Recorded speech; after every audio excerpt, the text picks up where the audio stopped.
Nonprofit government watchdog group OpenTheBooks.com alleges that Pfizer pays third-party royalties to the NIH and that the NIH is refusing to fully comply with Freedom of Information Act requests. Here's the organization's Adam Andrzejewski speaking with reporter Cheryl Atkinson on the subject. So our data shows at OpenTheBooks.com that every single year NIH doles out $32 billion in federal grant making to 56,000 entities. And that basically buys you the entire American healthcare space. Now, royalty payments to researchers is not new, and it's perfectly legal thanks to the Bayh-Dole Act of 1980, but concerns of transparency around the practice remain.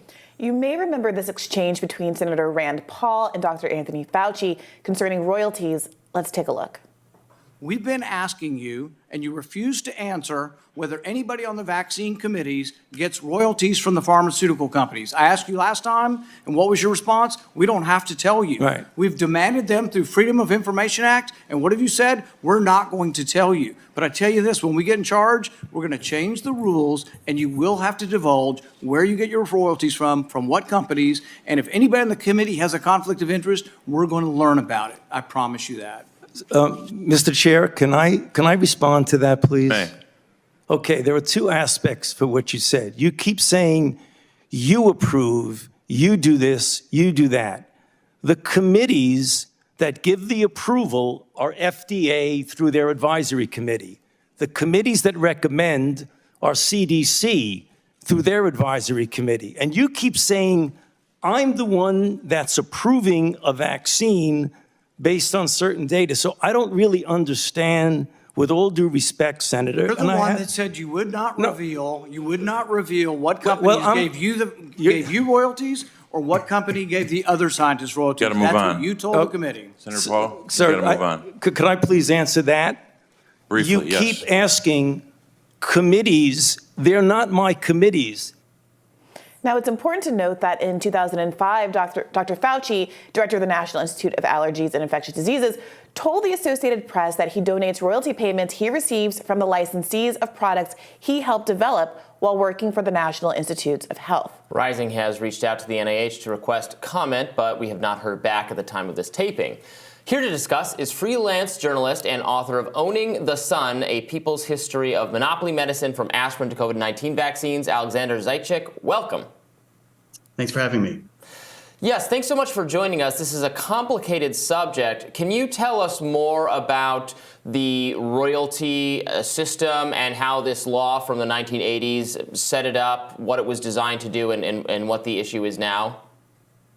Right. As I understand it, it's still pretty much capped at about $150,000. So the numbers that we're talking about in the context of pharmaceutical profits, the monopoly system that drives the drug industry is relatively small peanuts. And companies paying the government royalties is sort of more or less how it's always worked pre and post Bayh-Dole. The government has an invention, they're supposed to license it out. In my view, the big scandal is not so much researchers receiving royalty payments for their work, so much as it is a symptom of this larger coziness between the government and an industry that is basically using the monopoly system to price gouge the American people. And the NIH has basically abandoned its role to serve the public and instead has become much too aligned with the industry and is an enabler, an accomplice, and a protector of these monopolies. And the vaccines are a point in case. Government science was basically given, along with these massive research subsidies, through warp speed to Moderna, for example, and there were no public interest provisions attached. There was no pricing promises. There was no request that technology be transferred with other parts of the world. It was basically a conveyor belt for private industry. And it's worth noting that there's also a FOIA request on Moderna's royalty payments from Knowledge Ecology International, an organization in DC run by James Love.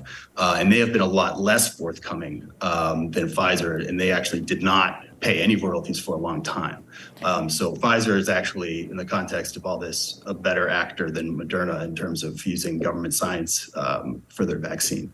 So yeah, you're right. It is a complicated issue, but for me, the real problem is NIH fully aligned with industry on the monopoly question when public science is involved and at the heart of an important breakthrough like a vaccine. So I was perusing your article from 2001 about this 1980 law that basically enabled this shift.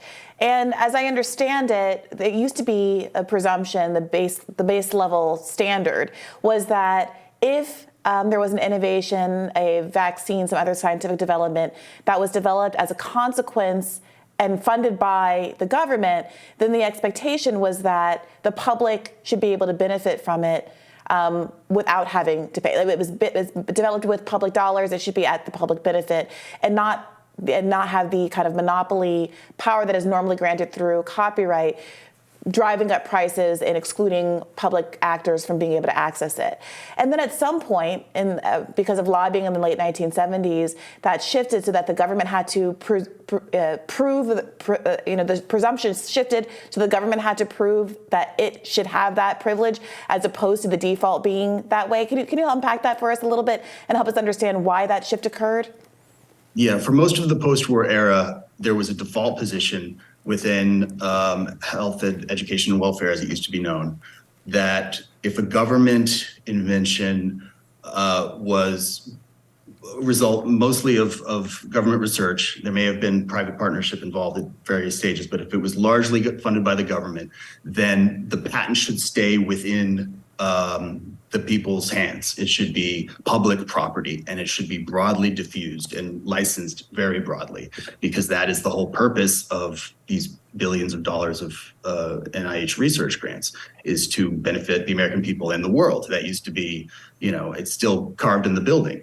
And in the 1970s, the pharmaceutical industry convinced Congress and ultimately Jimmy Carter that this policy was harming, slowing innovation, and that if corporations and drug companies were able to claim the patents, then there would be much more progress, and there'd be much more development, and we'd see more life-saving medicines that currently are being stymied by government control. This was based on a lot of very bad arguments that are beyond the scope of this interview. But what it did was create this system where government science could be claimed hot off the press by companies and monopolized. And these monopolies that result from this conveyor belt, unfortunately, are not even the traditional monopolies of 17 years, but they're being evergreened, and they're turning into these sort of permanent monopolies. So the sort of double payment of the American people is ongoing. The first payment, of course, is their tax dollars funding the $32 billion that was referenced in the interview at the Open, and then the monopoly prices, which continue. And the NIH has a responsibility to enforce the public interest measures within Bayh-Dole, because it's a bad law, but it does have a rider that says, in the interests of the American people, generic production can be mandated. And every single time that groups, patient groups, nonprofits have come to the NIH and said, enforce that provision, because this monopoly is hurting consumers and people who are sick, and you invented this thing and you have the power to lower the price, they have rejected that. The NIH has rejected a petition that's been on its desk, and Joe Biden's desk, by the way, since day one, to allow generic production of Xtandi, which was invented by the U.S. Army.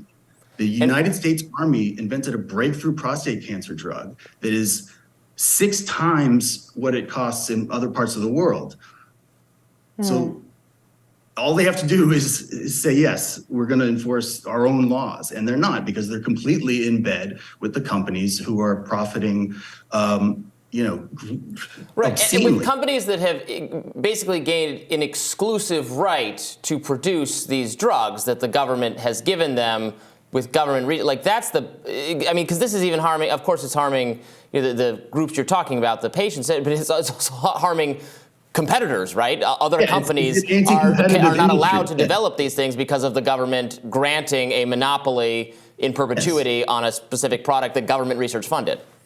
Yes, it's a completely anti-competitive policy that the NIH is allowing to flourish, and that was not the vision when these research institutions were founded after World War II. The idea was to foster competition within the drug industry because that would reduce prices, allow access, and ultimately drive diffusion, which is the whole point of the patent system, is to diffuse technology, not allow it to be enclosed and privatized and blocked off from competition. So it's a bad policy in every possible way, and the NIH has completely abandoned its responsibility to enforce even the wiggle room that the bad laws we have allow. And Alexander, the royalty payments are a symptom of that, but it's hardly the scandal here. yeah, I mean, just to put a bow on that royalty payments bit, I mean, there are people who, I know that you characterize it as a relatively small amount of money in the grand scheme of things, but there are people who say that there's a conflict of interest fundamentally if someone like Dr. Fauci is both influencing public policy and making recommendations about vaccine use and also getting any degree of money, I don't want to use the word kickback, but getting any degree of money as a consequence of those policy decisions. What do you say to that? Yeah, I think that's a fair argument. And in a perfect system or a better system, government scientists would do their jobs for a salary because they are interested in furthering science and developing medicine. And companies would be happy to use that science to make a product, and the government could pay them for it if they needed to partner with industry. But yeah, there's really no reason for everyone to be rooting for these monopoly prices so that they can benefit. And everybody is benefiting right now who's a part of this system. A lot of these scientists are going off to work for these companies, or they work for government labs that are later able to claim the patent themselves. And then, of course, they make much more than $150,000 on the royalty. It's not a royalty. They're basically claiming ownership. That revolving door takes place. I mean, the whole system up and down has been completely corrupted by the amount of money and power that the industry has been allowed to amass because of the corruption of the patent system in general.